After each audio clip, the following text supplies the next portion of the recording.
This is the Rebel Call channel. Welcome to today's show. Oprah Winfrey has been rolled back out in the public spotlight with a special on ABC. Because of course, like I've always warned about these celebrities, their job is to socially engineer. That's it. And while people used to criticize me for always talking about celebrities instead of talking about specific politicians or other things that were going on, I always focused on the celebrities, not because of clicks, because the celebrities are the ones that we could all actually blame for what society looks like today, because they're the ones who are influencing behavior. They're the ones who are normalizing all of this demonic stuff. So naturally, they would bring someone like Oprah out. Even though they're so tone deaf, they don't realize that a lot of people are off the Oprah gravy train. A lot of people have woken up to Oprah. And they're rolling Oprah out for what? Well, Oprah has a specific audience, older women, that she needs to reach and normalize artificial intelligence with, because they want to get them on board. Now, there's two things going on with the digital ID and the stuff with artificial intelligence that they're trying to get regulated into place. And part of the problem is the older generations. Because the older generation still, if you don't know, you can still write in your taxes, as crazy to some people as that may sound. There's still things that are out there that are not digital that they need removed, which is part of the reason they wanted so many of the elderly. They forced the elderly to go and get that shot before anyone else because they knew they'd expire quicker. And the quicker they're gone, the quicker this stuff will be in place, because the younger generations don't even know how to use a pen and paper anymore. Right? So once everything's digital, they don't have to worry about saying, oh, well, we're going to put in and mandate AI when some 90-year-old woman's like, I don't know what this is or how to do it, right? I don't know how to use digital stuff. I don't even have a phone, right? It puts kind of everything on hold for them, so to speak, right? So Oprah is coming out, and of course, this is Oprah going to a specific audience, right? Oprah's audience, female, mainly females, older females, ones who might not be so technically savvy, although more and more people are becoming and have become more technically savvy, which was part of what happened during the outbreak. They forced people onto phones and technology because they were telling you couldn't go see grandma, you couldn't go see mom, you couldn't go see your girlfriend, you had to be locked up. So everybody just said, fine, I'll be locked up. I'll try Zoom, I'll try FaceTime. And now you just see people calling one another using this stuff, where 5 years ago, people would have said, I don't need to do that, I'll just go see the person, right? So that was part of it that most people don't cover. That, it wasn't just about poisoning. It was about getting people digitally more comfortable, forcing people into digital compliance, forcing people to do everything online, and then telling you, look how convenient it is, right? And as time elapses, during especially that period, people, it just became second nature to them. And now everybody's doing everything digitally. A lot more now than they did before that. So Oprah is running this special. It aired on ABC about AI in the future of us. And again, Oprah, a puppet of the elite. We've seen Oprah holding up the 666 signs many times, right? Many times. Or is she just saying everything's A-okay? Well, you could determine that, of course. Even holding up the pyramid at these events and, well, holding up the 666 over her glasses, if you want to call those goggles glasses. But let me play for you this clip, and keep in mind, while she's telling you about how the future is now, the future is AI, now they're going to teach you about AI. Now they're going to, quote unquote, groom you about AI, which is funny to me too. Before I play this, when we talk about the word grooming, everybody out there who's an adult hears the word groom and they automatically think of adults grooming kids. Well, guess what? These celebrities are grooming adults, because we have a lot of adults who don't think for themselves, who are really adult children. So they're being groomed by these celebrities. It's the same thing almost, but everyone just uses that term groom and they think of these children. Well, the celebrities are grooming you. They're grooming you into accepting this stuff. There's no pushback on technology, none. And if this thing can be stopped, it's through people pushing back on tech and getting out on their own 2 feet and doing things once again. All their control comes through technology. And that's why they're hell-bent on not just normalizing it, making it mandatory to have it by shutting you out of businesses, shutting you out of buying and selling. That's what we're headed towards. Like the book of Revelation says, you will not be able to buy or sell without the mark of the beast, right? Well, what do you think it's going to involve? It's going to involve technology, despite what some other people think. That's my belief, at least. I won't criticize people who have other ideas than I do. It's okay to have different ideas. It's good to bounce things off one another. But I think we could all come to the conclusion that technology is completely becoming more and more dangerous by the day and more controlling. And here's Oprah telling you about it. And of course, conveniently, who's she interviewing? Then I'll show you some of the clips here. Well, one of the people happens to be Bill Gates. You know, Bill Gates just seems to be involved in everything, but no way suspicious. The carbon footprint, right? With the climate agenda, the magic potions getting inside your body, and of course, AI. See how it all works? Look. I've been living on this planet for 7 decades. I've seen a lot of things change. But about a year ago, I saw the first change I didn't fully comprehend. It was a demonstration of the capabilities of artificial intelligence, and I was bedazzled, fascinated, curious, and also concerned. But there's no doubt it is here. Artificial intelligence is here, and life for all of us is about to be very different. Over the next hour, we're going to talk about what is coming with a brilliant group of people. They have different backgrounds and opinions about the kind of future racing toward us, but they all agree the stakes are too high for anyone to sit this out.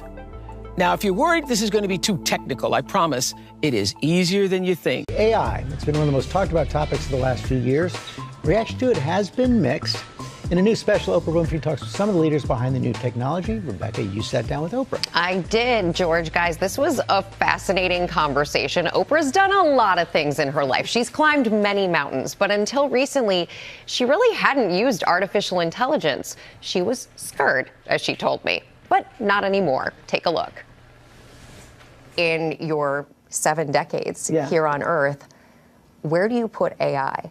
Rebecca, we are in for the ride of our lives. In an all-new primetime special, AI and the Future of Us, Oprah Winfrey is taking a deep dive into artificial intelligence. And life for all of us is about to be very different. I really do think you are a great entry point for this topic because you can come at it from a very real and curious point of view.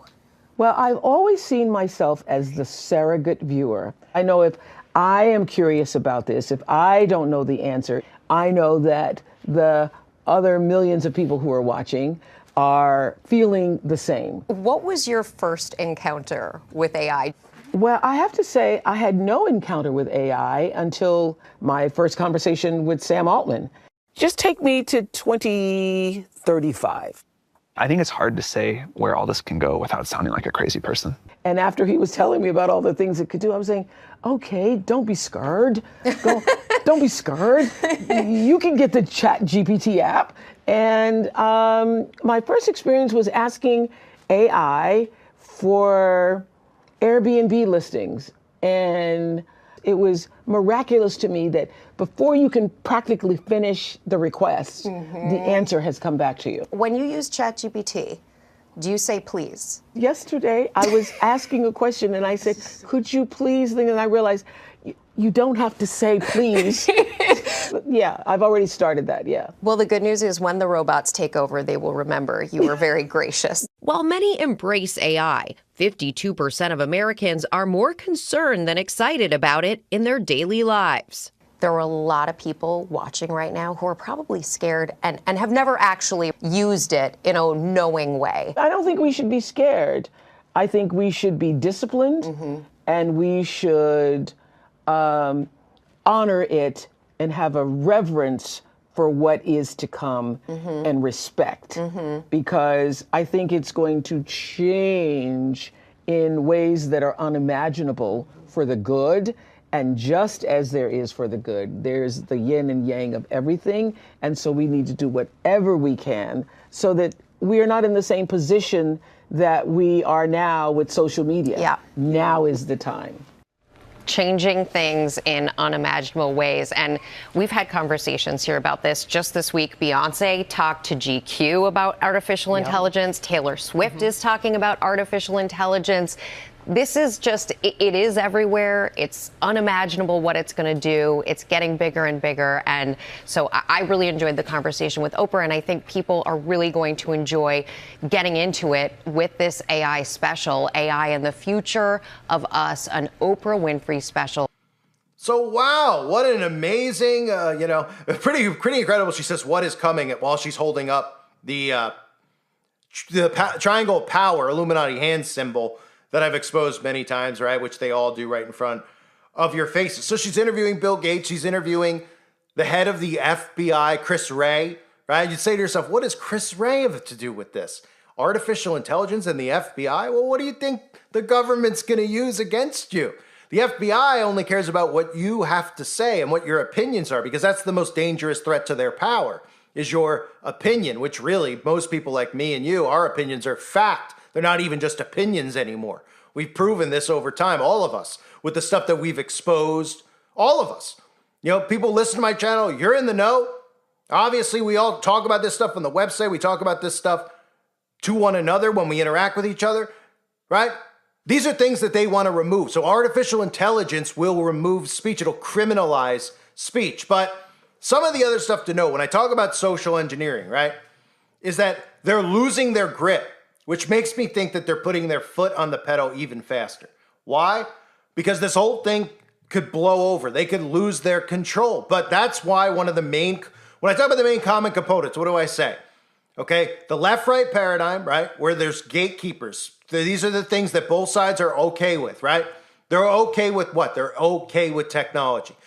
The alt-right media keeps everybody stuck in the left-right, right, which keeps everybody divided. And then the common feature that we always see is that they promote technology. They might go a little bit like, oh, we got to regulate AI, right? We got to make sure it's safe. No, we don't need to regulate AI. We need to remove it now. It's not up for debate. It shouldn't be up for debate. In fact, the people who are creating AI should be criminalized for violations against human rights. They're removing human jobs. They're doing all sorts of things that they haven't been given the right to do. How about just deep faking people, mimicking people's voices? Shouldn't that be illegal? How about mimicking in these deep fakes? They can frame anybody at any time. Oh, well, we're going to have to regulate that. No, get rid of it. And in fact, the people who are creating it, arrest them. We're citizens. We're human citizens. Why are we not doing this?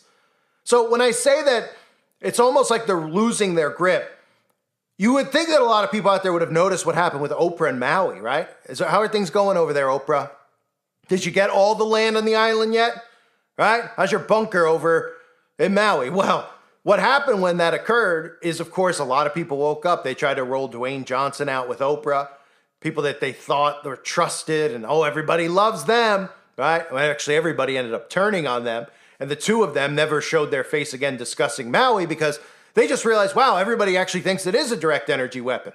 Oh boy, that's crazy. So what we can do now is never mention Lahaina again.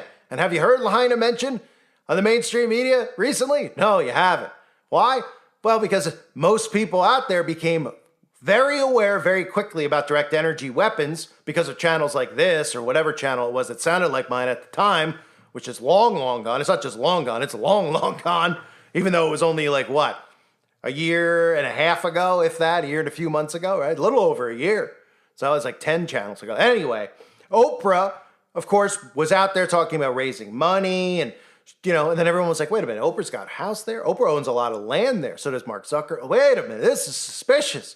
This seems like a land grab. And then, of course, they saw the whole thing with the fire, how the alarm didn't go. And everybody just said, this seems like an inside job. And then they said, oops, what happened to that charity that Oprah and The Rock had set up? No, we don't hear about it anymore, do we, right? Of course, Oprah's one of the most obvious influencers as well, who's in our faces with the OWN network, the Oprah Winfrey Network, which again is NWO backwards. Law of Reversals, Aleister Crowley, who they get their teaching from, teaches do things backwards, which is why they do things like backmasking, subliminal messaging, right? The moonwalk, do things backwards, a lot of stuff that they tell you to do backwards. And of course, OWN backwards is what? NWO, New World Order. Of course, Oprah's also buddy-buddy with Donald Trump, has been forever. Up until, of course, Donald Trump being selected as a conservative to play his role to divide the nation and then, kind of create what they've created now. So she pretends that she's not buddy-buddy with Donald Trump anymore, but it's convenient, right? Because Donald Trump was buddy-buddy with all these people. Bill Clinton, right? All of them. They all love Donald Trump up until he was selected to be the actor that was put in place, and now everybody turned his back. Now one of them comes out and goes, hey, we were friends with him. I guess just because he decided he was a Republican, they all just said, we're not friends anymore, man. And apparently that's an accepted narrative in today's society. So Bill Gates also being in that clip should be one of those things that people see and go, yeah, you know what? Something's wrong here. I mean, it's pretty amazing to me. You talk about people like Bill Gates, the Pope, how anybody listens to what these people say and nobody's, not nobody, but I mean, a large portion of people are not suspicious. Like, how about people who defend Bill Gates? What planet are they living on? Can you imagine what's inside their head other than California raisins, singing and dancing probably backwards inside their skulls? What is in their minds to actually trust this guy? This guy was known for creating Microsoft, right? Computer company, Windows, blah, blah, blah, right? And then you go, well, what else is how is Bill Gates even Bill Gates? Wait, his father is what? On the board of Planned Parenthood? Well, that's kind of weird, the connection between that, right? Sacrifice and technology. Wait, Bill is going to all these third world countries, just like Oprah, of course, right? Going to these third world countries and doing what? Well, he's going there and he's telling everybody that they need to get inoculated. For what? Doesn't matter. For what? We got to get inside you. So you have your technology and then you have your nanotechnology, right? And your magic potions. And then Bill Gates is running around sucking the carbon out of the air. And he's telling everybody, hey, we got to suck the carbon out of the air. Wait a minute. What? Isn't that what trees do? Shh. What are you thinking? Shut up. Censor him, remove him from the internet. We have to suck the carbon out of the air and bring it underground because we're living underground and we need carbon underground, naturally so we can breathe. So they're sucking all the carbon out of the air, putting it underground. Bill's telling everybody about not eating meat and a carbon footprint. So all those things connected are actually the New World Order enslavement. And Bill Gates is out there showing his face. Now, I don't think he's really in public, but still, he's involved. He wants his face out there to be the face of this. This is his, this is literally a minion of Satan, but this is his moment to shine for the elites because, this is his moment to shine for Satan.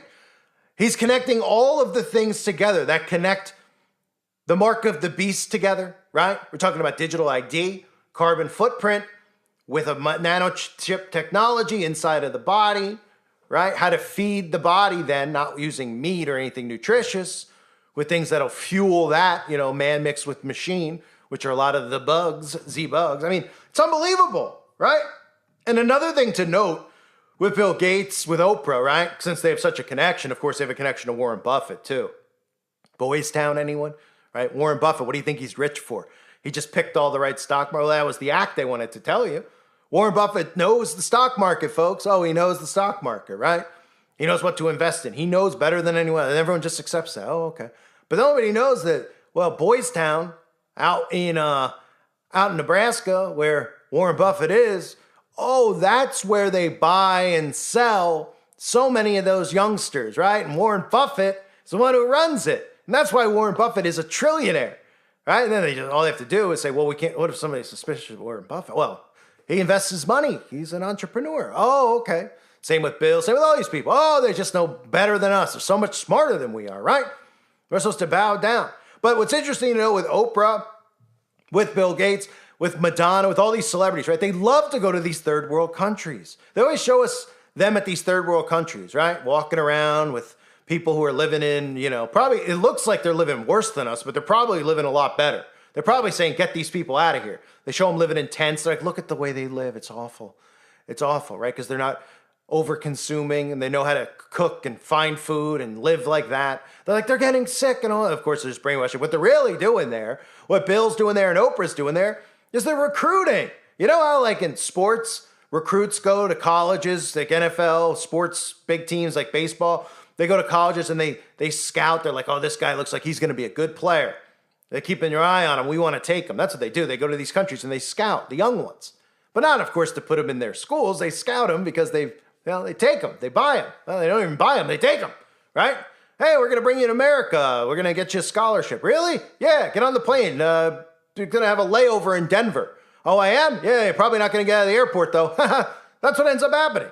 Right? No one ever thinks about that connection, how all these people like Oprah, they're all involved, right? Oprah's got the school, third world country's got a school there. Oh, what a wonderful person Oprah is. Then you hear whispers, wait a minute, there's some stuff going on at the school. Kids are saying they're being abused. What? Shh, stop it. Remove the video. Remove that. Oh, okay. If you didn't hear, Oprah has been caught with her hand in the cookie jar doing stuff at her school for the underprivileged, right? They all have this obsession with children in third world countries. And this just shows us universal law. They do reveal what they're really doing. But the people out there are so dumb, just like I've talked about with all these secret societies, they teach philanthropy and constantly giving. Oh, they care so much. It's just as easy as that for these people to be deceived. All they have to do, they can see Bill Gates involved in all this stuff, and then they see Bill Gates holding up one of those giant checks and saying, "I'm giving $1 million to Ghana, to gonorrhea, no, to Ghana or another country." And they go, "Oh, what a great guy!" And they show pictures of him walking around with the kids, right? Yeah, when those cameras are off, what do you think Bill's doing with them? Think he's helping them out? Nah, he's scouting like a sports team scout, and it's not funny; it's disturbing. I'm laughing at the notion that people out there are so dumb they don't see the pattern with these people, the behavior with them. They're all just so interested in the poverty of these countries. Well, they have 65 homes, right? Their net worths are trillions of dollars, and they want to end capitalism too, right?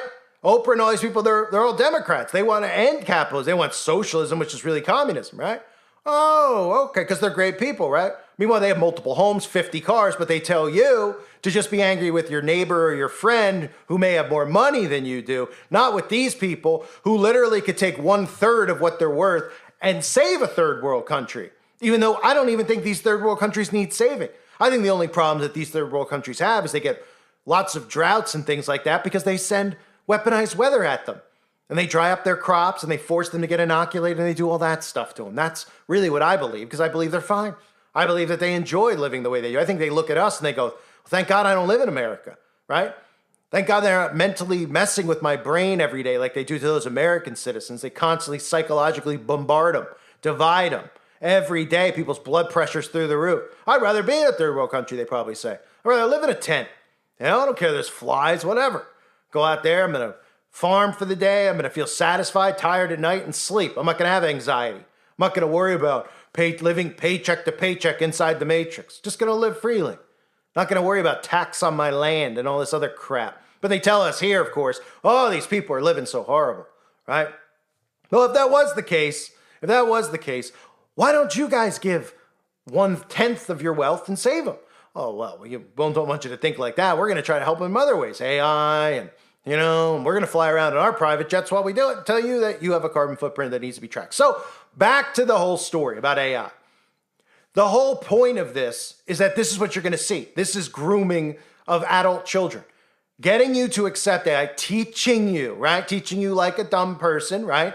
Because again, most people don't know what this stuff is anyway. So they're going to talk to you like you're 3. And they're going to tell you how AI, Oprah's life is so different now. It's so great. She doesn't have to even, urinate without AI doing it for her. Don't you want to be in on this, right? They already convinced people, hey, get the Alexa, get this stuff. You don't have to turn on your light switch anymore. Get the clapper. It used to be the old thing. You used to clap your hands to turn the lights on. Now it's, you can turn your air conditioner on with your phone. Well, you still got to open the app. And eventually you don't have to because it's going to be in your body. You could just think it and telepathy will turn your lights on and off. But we'll get to that later, right? Do people not see this? How they use these people to influence. So now Oprah's going to influence that specific demographic. Because remember, we always hear about data. They're like, oh, studies show that so-and-so watches these shows. And, girls watch this, boys watch that, even though we don't know what girls and boys are anymore. But anyway, they tell us all these demographics. That's the data. So the data that they're always studying is us. So these influencers are used, right, for data points. So in other words, they say, hey, we want 50-year-old women, 60-year-old women, 70-year-old women who have poisoned themselves but are still alive. We got to get them on board with this technology now. And even if they haven't poisoned themselves, they don't know anything about tech. They think it's all convenient and fun and everything else. Even if they're conservative or a Christian or whatever, they don't understand the dangers of tech. So we have to condition them now. So let's get Oprah. They used to like Oprah. They're all oblivious to what's happening in Maui since we shut off all the propaganda. Let's roll Oprah out, and Oprah can start teaching them little by little by little. And that's how you get society to accept these things. And that's how we've gotten to this point. And that's why I always go after these losers, low-life losers who are only rich and famous because they're government assets, right? They're not more talented. They're not better. They're not funnier. They're there to influence you. And they're probably the worst of the worst because society isn't this way without these people shaping their behaviors. Convincing them that they need this tech, convincing them they need to put this in their body, convincing them that we need to stop living this way because of climate change, right? They're the ones doing it. They're the ones who are probably the most wicked, they're just as wicked as the people pulling the strings. And it's amazing that they even use Bill Gates to influence, but they do. Well, they use him as an expert, right? Because some of these people are experts. Fauci's, Gates, they roll them out, Buffett's, right? They're experts on these fields.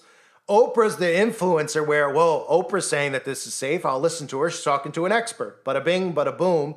The next thing you know, you're starting to download and try some of these AI apps on your phone. And then little by little, you get pushed into this without realizing that you're giving your free will up to technology and you're on board.